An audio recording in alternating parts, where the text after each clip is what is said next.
El Club de Periodistas de México, con su brazo asistencial, la Fundación Antonio Sáenz de Miera y Feital, presenta Voces del Periodista. Conduce Celeste Sáenz de Miera. Comenzamos. Buenas tardes, bienvenidos a su programa preferido, Voces del Periodista, del Club de Periodistas de México, este club que dirige, que coordina, que ejecuta magistralmente nuestra querida amiga Celeste Sáenz de Miera, que le mandamos siempre le mandamos saludos a ella, a su familia, al Club de Periodistas y a los compañeros que nos apoyan aquí en pantalla. Juan Ramón Jiménez. Amigos, pues este es un día, el 12 de octubre, Día de la Raza, que no se nos olvide, porque de repente a todo el mundo se les olvida. Es el día en que dos grandes civilizaciones, la americana y la europea, se funden, y sobre todo México es el país donde está la fusión más compleja, más importante inclusive de todos los tiempos, es decir, entre la gran civilización, sobre todo la predominante en el Valle de México, la azteca y la española. Eran tiempos del Papa Alejandro VI, el Papa Borgia, y pues en aquellas épocas la zona del Vaticano pues dependía mucho de Aragón, del reino de Aragón allá en España. El hecho es que las bulas papales para dividir los grandes territorios que significaron el continente recién descubierto por Cristóbal Colón, genovés que pertenecía a esa órbita del reino de Aragón. El Papa Borgia era precisamente del reino de Aragón. Y las bulas pues eran pues sobre todo preferidas para lo que fue Aragón, lo que son los orígenes de México, el reino de Aragón. El idioma español es más, según mi punto de vista, es mucho más perfecto hacia el norte del hemisferio que hacia el sur. Hacia el sur se habla castellano, o sea, de Castilla, por eso eran los reinos de Castilla y Aragón. Pero, sin embargo, ahí hubo una serie de conflictos, no se le da el reconocimiento que merecía Cristóbal Colón y se le entrega el nombre a otro gran navegante, a Américo Vespucio, y entonces todo este enorme continente se llama América en honor a Américo Vespucio, otro italiano navegante. Ambos venían de esa zona de influencia, insistimos, que se extendía del reino de Aragón hasta lo que es la península itálica. Toda esa zona ahora actualmente se le conoce como la zona de los Barcelonetes, y los Barcelonetes son los que nos tienen dominados en México. Tenemos el principal Barcelonete, el más importante, Alberto Balleres, el dueño prácticamente de Peñoles, de Torreón, allá en mi tierra, del grupo Palacio de Hierro, esa exquisitez de Palacio de Hierro, y también del ITAM, el prestigiado ITAM, pero que sin embargo para nosotros es un nido prácticamente de gentes que han estado depredando al país y que han creado una hermandad en las áreas económicas financieras de los itamitas, que encabeza Francisco Gil Díaz, del que hemos hablado aquí como gran pues director de las grandes evasiones fiscales del país, inclusive cuando él era secretario de Hacienda. También otro que también fue secretario de Hacienda, Pedro Aspe, otro más, Luis Videgaray, nomás para que vean la conexión itamita de Alberto Balleres. Hay otros barcelonetes, Marcelo Ebrard, que ya fue jefe de gobierno en el Distrito Federal, Josep María Córdoba Montoya, nada menos, el tenebroso alter ego de Carlos Salinas, y la familia Michel, si mal no recuerdo, son las familias barcelonetes que vienen desde esas épocas, para que ustedes entiendan los contextos históricos. Desde esas épocas viene todo ese grupo que ahora es el que precisamente domina México económica, financieramente, culturalmente. En fin, amigos, es día 12 de octubre, que se le llama Día de la Raza, y bueno, pues estamos iniciando con ustedes un tema que habíamos dejado pendiente, que era el de la Banco de la Reserva Federal de los Estados Unidos, la Fed. Entonces, pues vamos a entrar en estos temas, vamos a platicarles un poco sobre la Fed. Aquí la tienen ustedes en pantalla.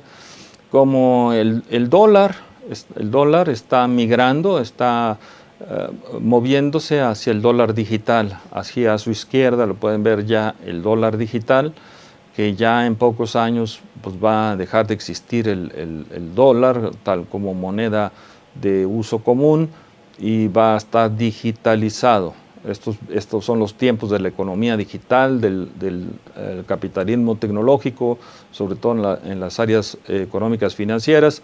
Y pues de estos temas estaremos hablándoles a ustedes en las próximas láminas que iremos presentando aquí en su programa preferido, Voces del Periodista, del Club de Periodistas de México. Entonces vamos a iniciar con las láminas que les tenemos preparadas. Pues aquí tienen ustedes el edificio del Banco de la Reserva Federal, está en Washington, y pues ha sido pues muy criticado por muchos, no solamente por este profesor, por este periodista, por este intelectual, que creemos que el Banco de la Reserva Federal pues, es el punto nodal de los problemas económicos financieros que hay no solamente en los Estados Unidos, sino en el mundo entero.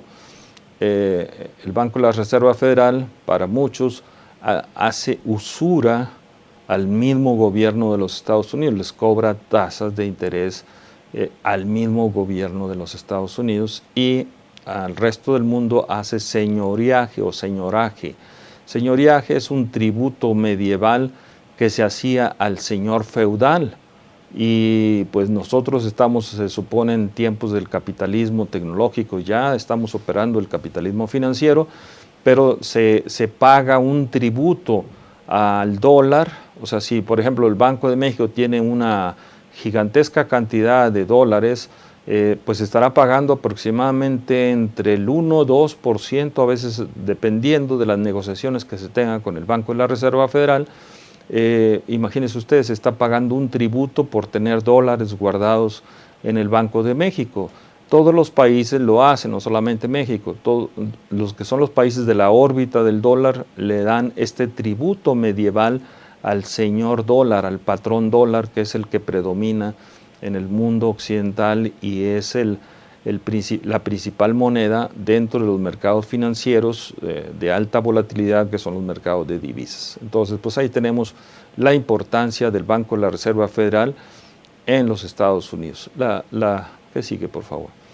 Aquí tenemos varias caricaturas que son, insistimos siempre, los caricaturistas son muy ácidos, pero a la izquierda tienen ustedes la caricatura que existió en las épocas en que se fundó el Banco de la Reserva Federal o simplemente la Fed. Esta caricatura es de los años de 1913. Ya era muy ilustrativa de lo que ellos ya en esos años, los caricaturistas, estaban visualizando lo que iba a ser la Fed. La Fed iba a dominar a la presidencia misma de los Estados Unidos, iba a dominar a la tesorería de los Estados Unidos, iba a dominar a Wall Street y abajo los brazos del pulpo, ustedes lo pueden ver, pues iba a dominar al sector comercio, al sector servicios, al sector industrial, en fin, a todo mundo, el pulpo que estaban haciendo, que se le denominaba la Fed. A su derecha pueden ver a uno, al último, no es el actual director del Banco de la Reserva, pero el que tuvo una idea genial decía esto, que era la economía del helicóptero. Es decir, que para sacar a los países de la recesión era necesario que la Fed en ese momento pues tirara $1,000 desde un helicóptero al público en general para que el público tuviera capacidad de compra. En México deberíamos de hacerlo porque prácticamente no hay capacidad de compra. El dólar, a pesar de que se ha repuesto un poco, pero ahí está rasgando los 20 pesos por un dólar. Las tasas de interés de los que comentábamos en el programa pasado sobre las tarjetas de crédito, pues ustedes pueden ver prácticamente, les pongo aquí en pantalla a ver si lo podemos ver exactamente esto. Aquí es un periódico que te regalan aquí en Starbucks y dice: las tarjetas de crédito se van a las nubes. En el programa anterior hablaba yo precisamente, y me equivoqué, hablaba de un máximo de 60% anual en las tarjetas de crédito. No, ya está hablándose el CAT, que es la tasa autorizada, lo que cuesta el costo del dinero, está hablando ya de 85% en los bancos. O sea, el costo del dinero en México en este momento está en 85%. Esa es la inflación real. Insistimos en la inflación real, no la cifra maquillada que nos da precisamente el Banco de México. Entonces, por lo tanto, la teoría de Bernanke de tirar dólares desde el helicóptero, en este caso miles de pesos desde un helicóptero, pues valdría la pena. Claro que aquí todavía tenemos un sistema mercantilista, no llega siquiera a capitalismo, y allá en los Estados Unidos sí ya tienen un capitalismo financiero. Nos hemos quedado muy atrás porque no tenemos bolsas de mercaderías como la que tiene Chicago, donde cotizan monedas, donde cotiza el petróleo, donde cotiza el oro, donde cotizan todas las mercaderías agrícolas, agropecuarias. Aquí en México no tenemos ninguna bolsa, no tenemos una bolsa de monedas tampoco, la hemos planteado muchas veces para Ciudad Juárez y pues no nos hacen caso, nos creen simplemente locos. Lo que pasa es que, insistimos, lo que predomina aquí en el país es un sistema mercantilista, ni siquiera llega a capitalismo, es un sistema oligárquico que pretende ser plutocrático, pero no dejan de ser las grandes familias que se reciclan desde la época misma de la fusión entre los aztecas y los españoles del 12 de octubre. Todavía mantenemos un control de esas familias oligárquicas sobre la economía del país, sobre la misma presidencia de la República. A ver, la que sigue, por favor. Entonces aquí pues vamos a ver prácticamente lo que son las políticas de la Fed. Las políticas de la Fed pues tratan sobre todo de controlar la inflación y la controlan pues retirando dinero de circulación, aquí lo pueden ver en pantalla, retiran dinero de circulación para controlar la inflación y por otro lado también es la política monetaria para mantener estables las tasas de interés. Entonces esto es parte de lo que podríamos llamar la acción del Banco Central, que en este caso el Banco de la Reserva Federal suple las funciones de un Banco Central.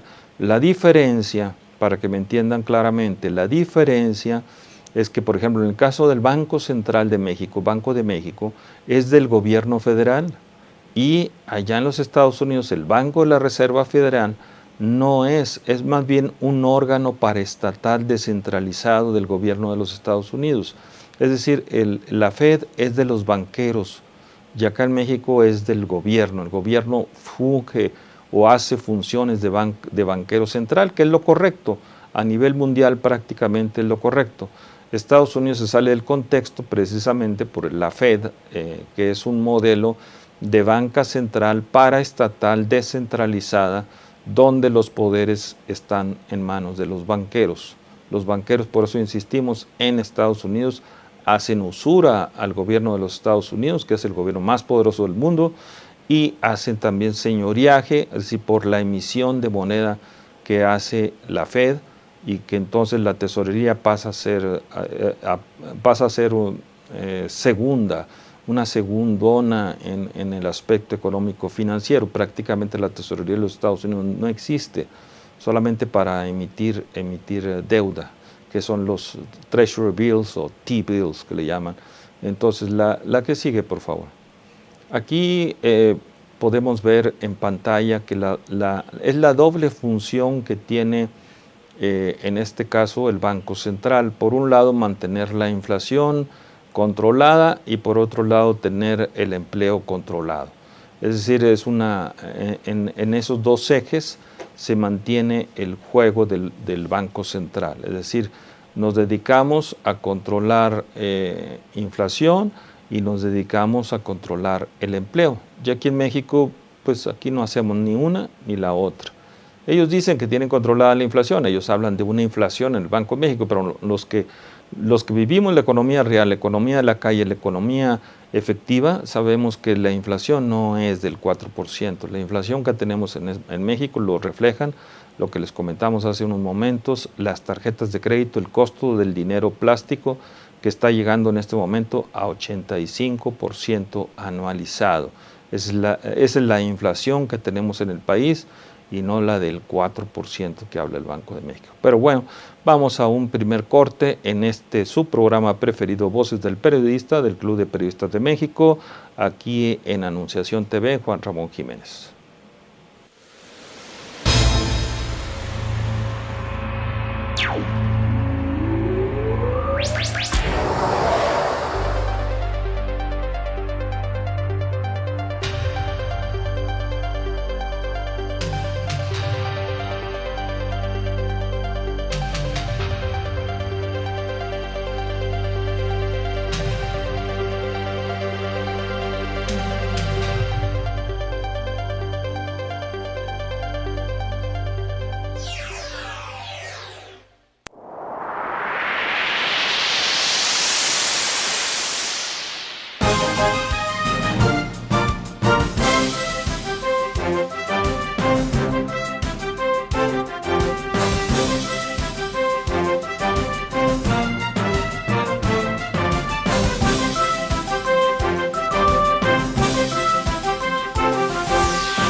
Continuamos aquí en su programa preferido, Voces del Periodista, del Club de Periodistas de México, este programa que dirige, que coordina excelsamente Celeste Sainz de Miera. Y aquí en pantalla, momentáneamente, Juan Ramón Jiménez en Anunciación TV, de nuestra querida amiga también Tere García.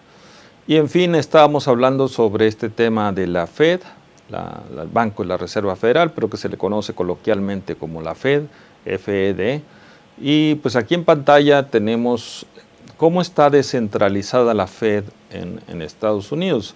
Existen 12 grandes regiones en los Estados Unidos, 12 grandes regiones donde la FED está prácticamente descentralizada. La más importante, obviamente, por razones del peso que tiene Wall Street. Wall Street no deja de ser el complejo financiero más grande del mundo, aunque algunos dicen que es la City de Londres, pero después del Brexit creemos que se reconcentra el poder financiero en la Gran Manzana, en Nueva York, y ahí Wall Street pues no deja de ser un complejo financiero que da empleo a 1 millón de gentes, que tiene alrededor de 10,000 bancos. Imagínense ustedes, 10,000 bancos tiene la Gran Manzana, que todos están ligados a los procesos que tienen que ver con Wall Street, y cerca de 100,000 corredurías económicas y financieras, así que no estamos hablando de poca cosa. Ese es el poder real que existe a nivel global, que es el poder de Wall Street. Entonces, por lo tanto, el Banco de la Reserva Federal, que está en Nueva York, pues es el más importante, porque obviamente está muy ligado con el tema de lo que es el movimiento diario de Wall Street, que es la bolsa número 1 del mundo.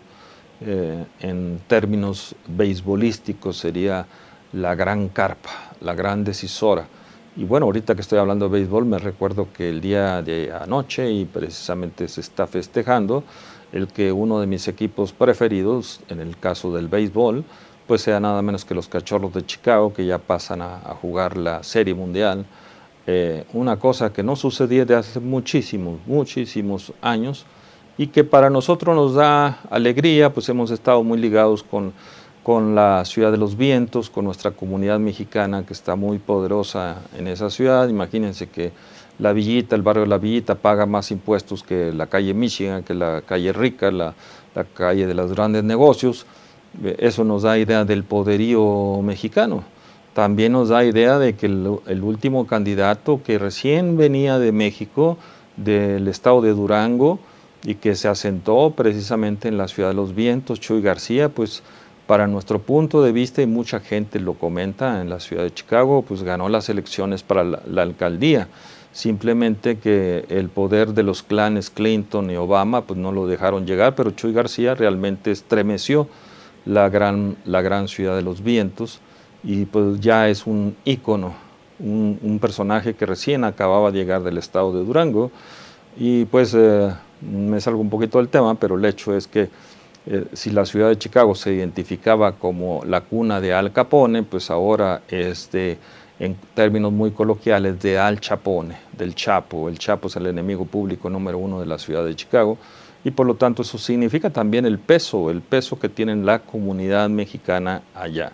En fin, es importante para nosotros mencionar este tema porque gran parte de las utilidades que se generan en los equipos deportivos de la ciudad de Chicago, ya sea en el básquetbol, en el hockey, en el fútbol soccer, en el fútbol americano y en el mismo béisbol, gran parte de las utilidades que se generan se van a la educación de alto rendimiento. ¿Qué es la educación de alto rendimiento en la ciudad de Chicago? Pues es la educación que enseña en 3 idiomas, en el inglés, en el español y en el chino, mandarín. Entonces es importante, pues chicos y chicas están saliendo trilingües en este momento. Eso es lo importante para los temas de la globalización. No, lo que tenemos en México es una caricatura de lo que se ha querido hacer prácticamente del tema educativo.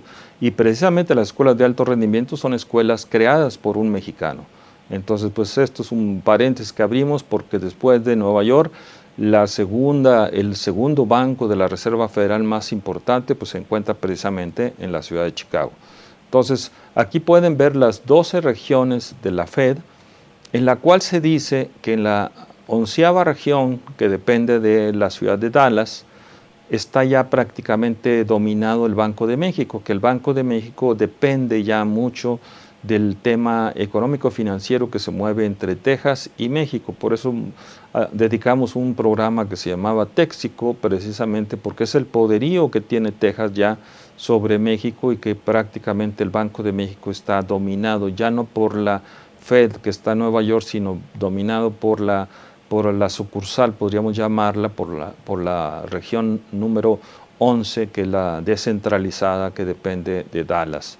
En fin, esto es parte de que también tiene que ver con la parte de las elecciones de los Estados Unidos. El grupo Dallas, que es el grupo más poderoso tejano, pues es el que está presionando fuertemente en estas elecciones muy polémicas que ya se están generando en los Estados Unidos. Pero sigamos con nuestro tema de la Fed, por favor.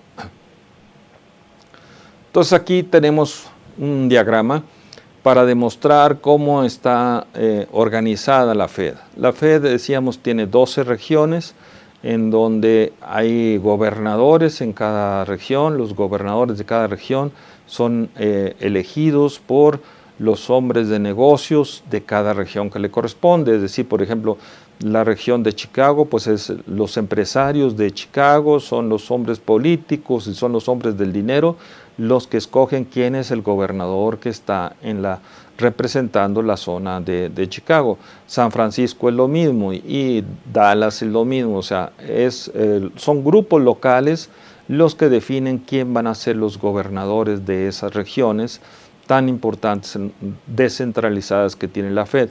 El Banco de México está centralizado en la Ciudad de México y no le importa al Banco de México qué está sucediendo en Juárez o en Tijuana o en Laredo o en Matamoros o en Villahermosa, porque todo el enfoque que tenemos es un enfoque centralizado. Tenemos una especie de colonialismo monetario en donde Banco de México saca sus balances, saca sus operaciones económicas y financieras pensando solamente en la gran Ciudad de México y no pensando en el país tal cual. Aunque existen sucursales de Banco de México en Torreón, en algunos otros lados de la República, si mal no recuerdo, en Ciudad Obregón o algo así, el hecho es que no tienen poder real, o sea, es una decisión centralizada la que tienen que utilizar, y por eso muchas veces en los tipos de cambio en la frontera son diferentes, los tipos de cambio en la frontera norte y los tipos de cambio en la Ciudad de México. Ahí los especuladores se dedican precisamente a mover grandes cantidades entre las ciudades fronterizas y el Banco de México aquí en el centro. La que sigue, por favor. Pues aquí tenemos los diagramas, insistimos, estos diagramas que les trajimos a ustedes para demostrarles la importancia de la Fed, en este caso, en donde tiene que ver con muchas variables, insistimos, variables económicas, financieras, políticas, regionales, inclusive muchas veces hasta petroleras o energéticas o de empleo o de los migrantes. Entonces, cada región es una región totalmente descentralizada de Washington. Washington es la que define las políticas monetarias, pero estas se aplican en las regiones. No es una decisión unilateral del centro de Washington, sino son decisiones tomadas localmente. Entonces vamos a la próxima lámina para que sigamos esto. Esto se llaman operaciones de mercado abierto, en donde el Banco Central, Banco de la Reserva, pues prácticamente compra deuda de las empresas, bonos, le llaman ellos, los bancos centrales se los compra, o sea, la Fed les compra y luego ellos, la Fed, empiezan a mover esas cantidades también hacia los privados y los privados hacia los bancos. Este es un mercado que le llaman el open market, ¿sí? Operaciones de mercado abierto. Aquí en México le llamamos el mercado del dinero. Y todavía el mercado del dinero es muy caliente aquí en México porque pues, son grandes especuladores lo que mueve el dinero, las tasas de interés del día interbancarias, pero realmente en los Estados Unidos ya hay un control muy fuerte de la Fed para que no exista este proceso, aunque sí lo hay, especulativo en el... Pero amigos, vamos a un segundo corte y continuamos aquí en pantalla. Juan Ramón Jiménez en este su programa Voces del Periodista del Club de Periodistas de México.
Pues sí, continuamos aquí en pantalla. Juan Ramón Jiménez en Anunciación TV, en su programa preferido, Voces del Periodista, del Club de Periodistas de México, este programa que dirige, que coordina excelentemente Celeste Sainz de Miera.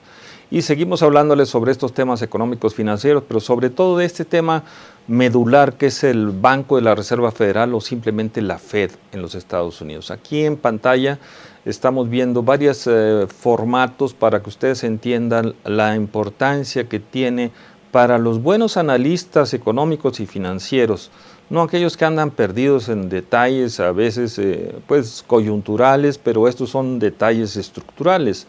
A su izquierda pueden ver ahí una forma de mostrar a Agustín Carstens, que es precisamente egresado de la Universidad de Chicago, que es donde está el poder de esta corriente monetarista que tiene el control desde hace buen rato del Banco de México, precisamente porque es la corriente de la escuela, de la universidad privada, la Universidad de Chicago, de los Rockefeller, la que tiene el poder aquí, y por eso se le pone a Carstens tal cual como está.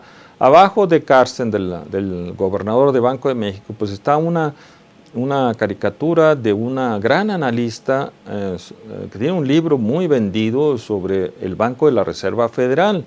Ahí pueden ver precisamente que es una telaraña, es una araña que se está comiendo a todo el mundo, no solamente a los Estados Unidos, insistimos, a todo el mundo. La Fed es el problema central que tiene la economía global. Insistimos porque no dependemos de un órgano estatal, sino de un órgano paraestatal manejado por los banqueros. Y bueno, pues ahí tenemos el caso, insistíamos, de Carstens, pero también para que vean que en Estados Unidos se da. O sea que de repente se desaparecen barras de oro. Ahí está un periódico mencionando una enorme cantidad de oro que se desapareció del Banco Central. Entonces, como son magos neoliberales con doctorado, la mayoría en las grandes universidades, pues ahí tenemos el por qué se desaparecen. Carstens tiene desaparecidas 8,000 barras de oro, 100 toneladas de oro, que sería inconcebible en las épocas que vivimos, épocas modernas, épocas donde se sabe casi todo lo que se sabe en la prensa escrita, luego en la prensa digital, en las redes sociales, en los órganos de inteligencia que se manejan prácticamente en la red. ¿Cómo es posible que se desaparezcan? Ustedes se preguntarán, ¿cómo es posible que se desaparezcan 8,000 barras de oro? Bueno, pues aquí están los ejemplos, tanto en México con Agustín Carstens, como en los Estados Unidos, en donde se desaparecen grandes cantidades de oro. La que sigue, por favor. Aquí tenemos la familia más poderosa del mundo, no solamente de los Estados Unidos, del mundo, la familia Rothschild. Rothschild son los banqueros de banqueros, son los que verdaderamente tienen el poder.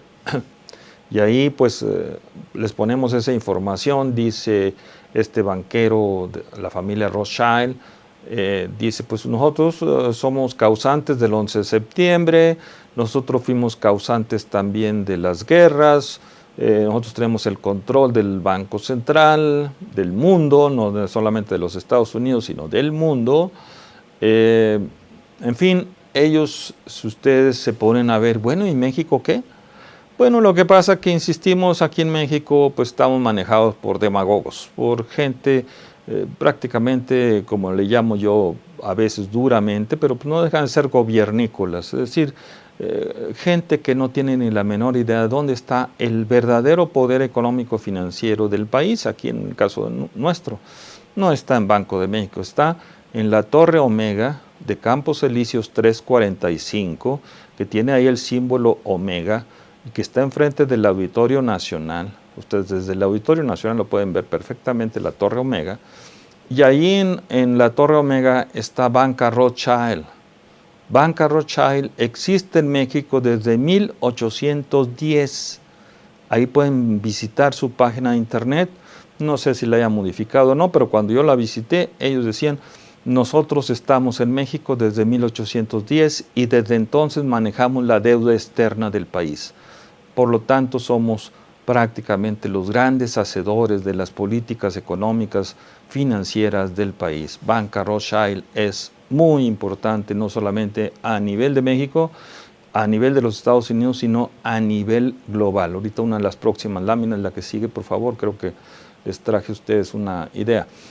Aquí están varios de los libros más importantes que se han escrito sobre el Banco de la Reserva Federal, pero sobre todo esto que, aunque luego nos digan que somos conspiradores prácticamente de la red, el hecho es que está un hecho, valga la redundancia, muy importante, que es esta orden ejecutiva que dio el presidente Kennedy, la orden 11.110, o sea, puros unos y al final un cero. Esta orden la pueden checar en el internet, la orden ejecutiva del presidente Kennedy. En esa orden, el presidente Kennedy le daba facultades, prácticamente le quitaba al Banco de la Reserva Federal la emisión de billetes, porque insistimos, la emisión de billetes es un señoreaje que tiene que pagar, es un tributo que tiene que pagar el gobierno de los Estados Unidos a la Fed, al Banco de la Reserva Federal. Entonces Kennedy le quita ese poder a la Fed y se lo entrega a la tesorería de los Estados Unidos. Esto es uno de los elementos claves para entender por qué asesinaron al presidente Kennedy. Es decir, este es uno de los puntos que históricamente está demostrado en los Estados Unidos. El presidente Lincoln dijo lo mismo. El presidente Lincoln, en palabras más o menos, decía: yo al frente tengo que estar pensando en el ejército del sureño y cómo derrotarlo, pero atrás de mí, decía el presidente Lincoln, atrás de mí están los banqueros, y los banqueros son más peligrosos que el ejército sureño. Y eso también está como una parte de esto que se le ha llamado las teorías de la conspiración, pero que realmente son hechos reales, verídicos, checables, donde al presidente Lincoln lo asesinan de una manera rara, extraña, y al presidente Kennedy de otra manera cuando atacaron los intereses de la banca privada. La que sigue, por favor.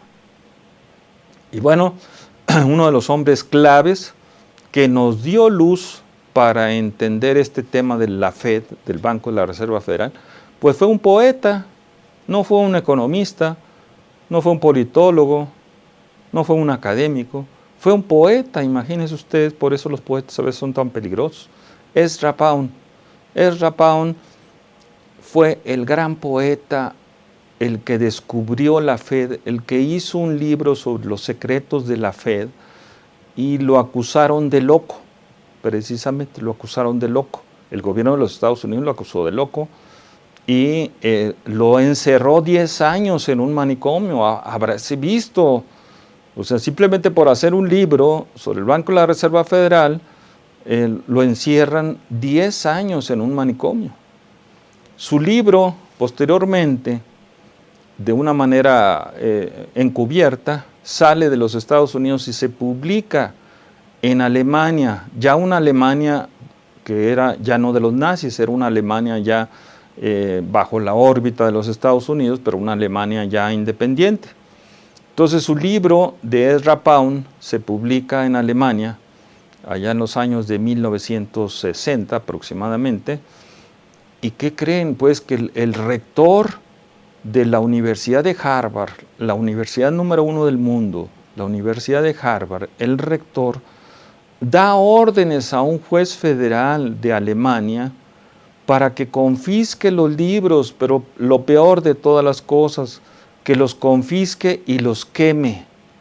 O sea, si se le acusaba a los nazis de quemar los libros, pues ahora la gran Universidad de Harvard pues estaba dando órdenes al juez federal de apellido Katz en Alemania para que quemara los libros malditos de este poeta Ezra Pound.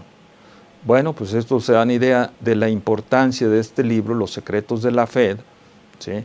Este libro quedaron algunos ejemplares, no pudieron confiscar todos.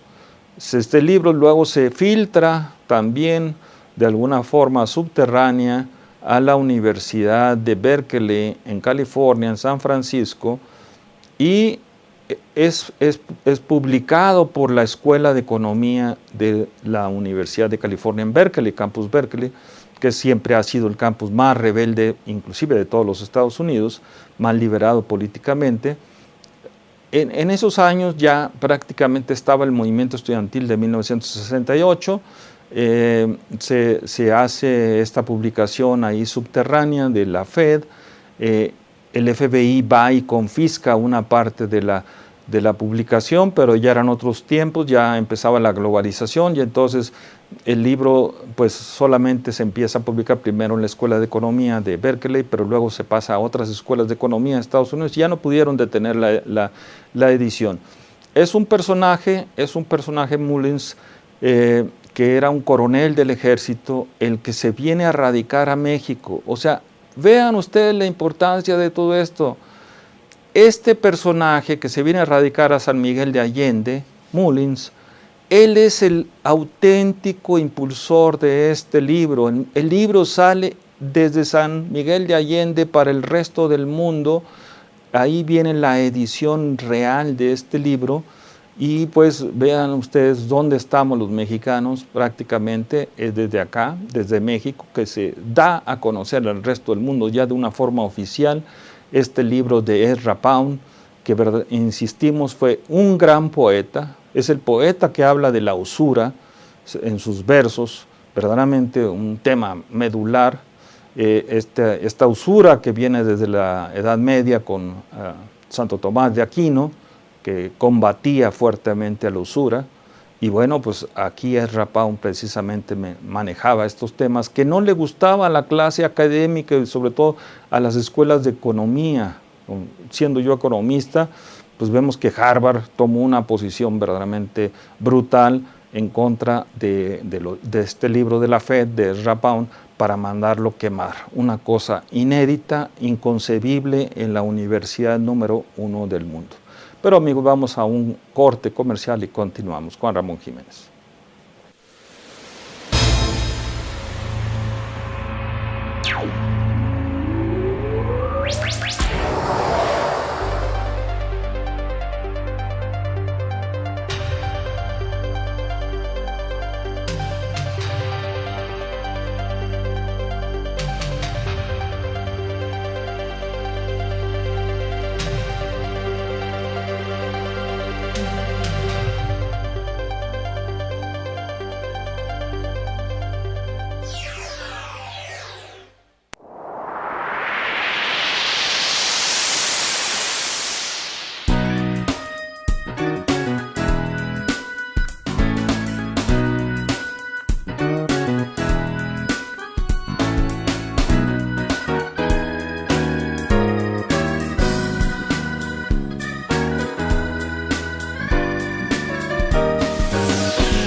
Pues, ¿qué creen ustedes, amigos? Que este tema verdaderamente del poeta Ezra Pound, verdaderamente es inconcebible, y sus alumnos, todos sus alumnos de Ezra Pound, fueron premios Nobel de Literatura, nomás para que se den idea de lo que estamos hablando. Entre ellos el famoso Ernest Hemingway, que fue el último que estuvo siempre siguiéndolo a Ezra Pound, inclusive cuando estaba en el manicomio. Y bueno, pues estos son temas que la gran masa no los entiende, pero aquí que nos permiten en este programa Voces del Periodista y en Anunciación TV tocar estos temas, son temas verdaderamente de alta inteligencia para que ustedes entiendan lo que tratamos de decirles, pero Ezra Pound es verdaderamente impresionante, sus famosos cantos, sus cantos son todavía, hay que leerlos y releerlos, sus cantos, y sobre todo los que hablan de la usura, son increíblemente importantes. La que sigue, por favor. Y aquí pues que hablábamos de la familia Rothschild, esto en pantalla, si lo podemos poner totalmente en pantalla para que se vea la importancia de esta reunión. Ustedes pueden ver aquí precisamente a la candidata, la que probablemente va a ganar la presidencia de los Estados, Hillary Clinton y Bill Clinton, aquí en una reunión muy importante con la familia Rothschild. O sea, la familia Rothschild es la más importante del mundo, son los banqueros más fuertes del mundo. Y pues si podemos entender esta relación, pues precisamente por eso Hillary Clinton va a ser la próxima presidenta de los Estados Unidos. La que sigue, por favor.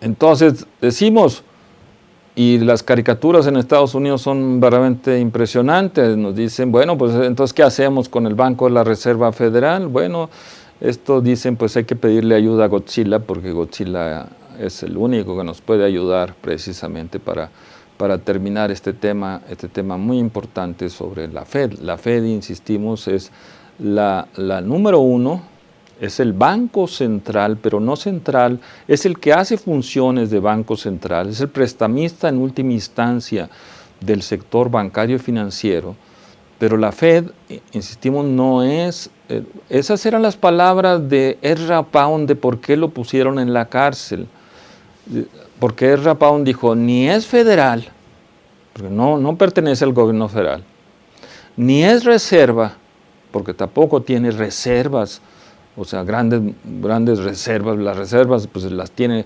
la tesorería allá en Tennessee, allá en el estado de Tennessee, ese bello estado de Tennessee que lo conocimos hace muchos años, y allí en Tennessee, pero sobre todo en Knoxville, en Fort Knox, están las grandes reservas de los Estados Unidos y del mundo. En Knoxville, es una de las más bellas ciudades de los Estados Unidos, Knoxville, Tennessee. Y ahí están las reservas, o sea, decía Ezra Pound, ni es federal, ni tiene reservas, ni es nacional. Banco de la Reserva Federal, entonces dice, ni es banco, ni es federal, ni es reserva. Entonces, ¿qué es? Decía Ezra Pound, esas eran las palabras de Ezra Pound. Entonces se preguntaba él mismo, ¿qué es? Pues es un nido de bandidos banqueros. Esas eran las palabras de Ezra Pound, y por eso se fue a la cárcel por 10 años. Imagínense, Ezra Pound era originario del estado de Idaho. Idaho es famoso por las papas, y bueno, pues de ahí, de una familia pobre, del campo, de la zona agrícola de Idaho, pues salió este gran poeta que para mí es uno de los grandes poetas del mundo, porque insistimos, sus alumnos fueron precisamente premios Nobel de Literatura, entre ellos el gigantesco Ernest Hemingway. Y bueno, pues nos da idea de la importancia que tiene este libro, que todavía no lo encuentran ustedes, o sea, no lo encuentran en las bibliotecas, no lo encuentran en ningún lado, que es Los secretos del Banco de la Reserva Federal. Ahí se menciona mucho, entre ellos, los grupos que tienen el control de la Fed. Ahorita voy a hacer un poco de memoria, pero los grupos que tienen el control de la Fed en este momento, pues es prácticamente la familia Rothschild, que tiene precisamente gran parte del poder, pero también lo tiene Citibank, que ahora compró, entre comillas, el Banamex, porque lo decimos entre comillas, porque dejó de pagar 3.600, para ser exactos, 3.600 millones de dólares en impuestos sobre la renta, y precisamente un egresado de la Universidad de Chicago como es Francisco Gil Díaz le permitió esa gigantesca evasión. Nosotros no podemos dejar de pagar un día los impuestos si ya tenemos Hacienda encima, pero le permitió precisamente la Secretaría de Hacienda bajo control de Francisco Gil Díaz que Citibank dejara de pagar 3.600 millones en impuestos sobre la renta. Habráse visto un gran, gigantesco fraude que pone muy mal a la Universidad de Chicago, a la famosa Universidad de Chicago, al ITAM, porque prácticamente esto nos dice que no son banqueros centrales, no son tesoreros de la nación, son verdaderos gángsters, por eso se le llama la palabra banksters. En este caso serían macrosicarios financieros. Aquí también, como se le pide ayuda a Godzilla para que destruya a la Fed, pues también en México le pediríamos ayuda a Godzilla para que nos acabara con tantos macrosicarios que tenemos egresados precisamente de estas grandes universidades. Eso es lo extraño, que son grandes universidades con mucho prestigio a nivel mundial, no solamente en los Estados Unidos, como la Universidad de Chicago, o la Universidad de Harvard, que pidió la quema de los libros de Ezra Pound, o la Universidad de Yale, que pues ahora es la que tiene el control de la Secretaría de Hacienda, con José Antonio Meade, Curibreña, también egresado del ITAM para variar, o de la otra Universidad de Stanford, que tenía ahí, pues tiene todavía, porque no se ha muerto, el gran macrosicario de todos los tiempos, George Shultz, que fue precisamente el que acabó con la convertibilidad del dólar en oro. En 1971, precisamente, el presidente Nixon, con el apoyo del tenebroso secretario de Estado Henry Kissinger, pues le dijeron al mundo, pues no sé cómo le van a hacer, pero el dólar ya no se va a convertir en oro, que había sido uno de los grandes acuerdos de 1944, en donde con la presencia del economista número uno de todos los tiempos, Keynes, Lord Keynes, ya era Lord, se dijo que precisamente para que ningún país del mundo tuviera el control sobre la moneda, los países que acumularan demasiados dólares podían intercambiarlos, o sea, convertirlos, es la palabra técnica, podían convertirlos en oro. En aquel entonces se dio la relación de $35 por una onza Troy de oro. En este momento, vean ustedes cuánto vale la onza Troy de oro, pues andará alrededor de los $1,400. Entonces, de $35 a lo que vale ahorita el oro, imagínense la enorme devaluación que ha tenido el dólar frente al oro. Entonces, si el dólar se deprecia, se devalúa, entonces, ¿por qué México sigue pegado, porque esa es la palabra correcta, pegado al dólar, cuando México debería regresar a su histórico patrón oro-plata? En el país tenemos gran cantidad de oro y tenemos también gran cantidad de plata. Entonces, si el gobierno federal realmente ejerciera como debe ser en cualquier país que se respeten las leyes, el artículo 27 constitucional, pues sería el momento de regresar a nuestro patrón oro-plata. ¿Y saben cuánto sería si nosotros tuviésemos el valor, bueno, la clase política dirigente tuviese el valor de regresar al patrón oro-plata, que se da precisamente desde la época de la colonia allá en 1560 aproximadamente? ¿Saben cuánto valdría el peso en este momento? El peso valdría 4 pesos por dólar y no prácticamente lo que estamos ahorita en 20 pesos por dólar. Si regresáramos al patrón oro-plata, insistimos, nuestro valor sería 4 por 1 y no de 20 por 1. Y si le ponemos el cero que le quitó Venustiano Carranza en 1917 o 18, le quitó un cero, y luego los 3 ceros que le quitó Salinas, pues si ahorita estemos en 20 por 1, le ponemos el cero, serían 200 por 1, y le ponemos los 3 ceros de Salinas, seríamos 200,000 por 1. Entonces, ese es el tamaño del hueco que nos dejó el presidente, el general Manuel Ávila Camacho, cuando en 1944 acabó con el patrón oro-plata. Precisamente en 1944 Estados Unidos obligó al presidente Ávila Camacho a que se olvidara del patrón oro plata y adoptara el patrón dólar, el poder del dólar. Pero insistimos, deberíamos de regresar, o sea que la sociedad, porque esto se tiene que permear entre la sociedad pensante, la sociedad intelectual, deberíamos de regresar a nuestro patrón oro plata, tradicional, importante, ¿sí? Para regresar a una paridad de 4x1, darle poder adquisitivo a la gente en México, pero sabemos que tenemos presidentes que están doblegados totalmente frente a la tesorería, frente a la Fed, frente a todo el poder económico financiero de Wall Street y de Chicago. Entonces, es simplemente un planteamiento que hacemos a la sociedad, al público pensante de México, que sí lo hay, que es el momento del regreso al patrón oro-plata. El presidente López Mateos quiso hacerlo en la época en que vino el general de Gaulle a México. Ya estaba muy enfermo el presidente López Mateos, el que era presidente en funciones era el secretario de Gobernación, Gustavo Díaz Ordaz, y precisamente Gustavo Díaz Ordaz llegó a un acuerdo bajo el agua, jamás salió filtrado.